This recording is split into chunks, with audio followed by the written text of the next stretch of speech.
What's up guys? It's Melvin. Today I'm going to be talking about bad hair transplant candidates. But before we get started, I'd like to invite you guys over to our forum, the Hair Restoration Network.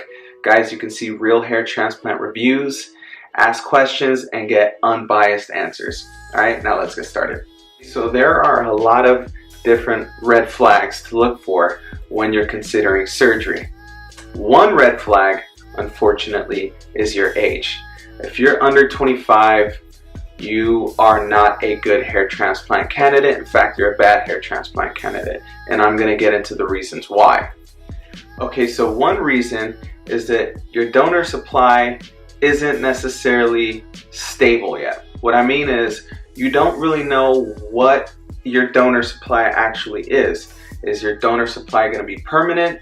Do you have DUPA, diffuse unpatterned alopecia? It's really unknown when you're young and you're starting out in your hair loss. Second is, how much hair are you actually going to lose? I'm going to give myself for an example. When I was 21, I had a lot of hair. By the time I was 30, I was completely bald. If I would have had a hair transplant when I was young, I would have tried to get a super low hairline, and I would have set myself up for failure in the future. So if you're under 25, I would say you are a bad hair transplant candidate. Again, nothing is set in stone. You really have to talk with a surgeon to really, evaluate your goals. And if you guys want to, I'm going to include our recommendations in the description box if you guys want to send any consultations to any of our surgeons, and they'll give you the straight up answer whether it's you're a good transplant candidate or you're not. Another flag that you're a bad hair transplant candidate is that you have a time crunch. It's my money and I need it now.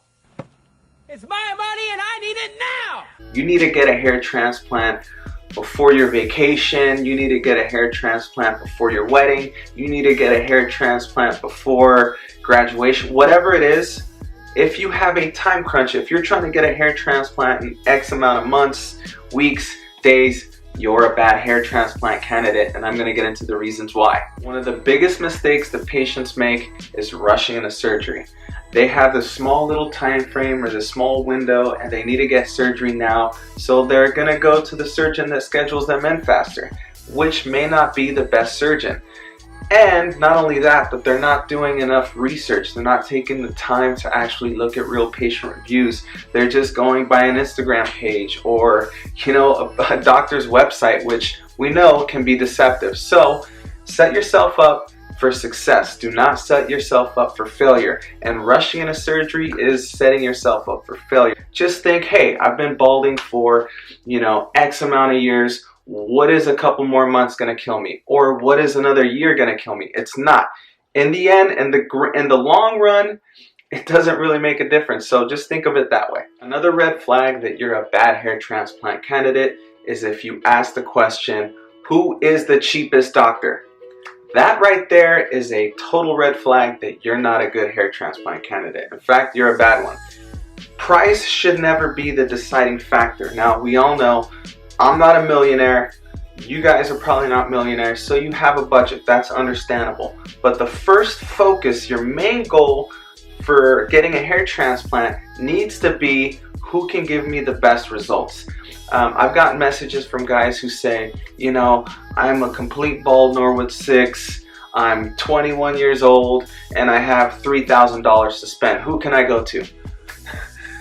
Dude, no one. Don't go to anybody, because if you go to someone, you're going to get botched. It's better off to not do anything.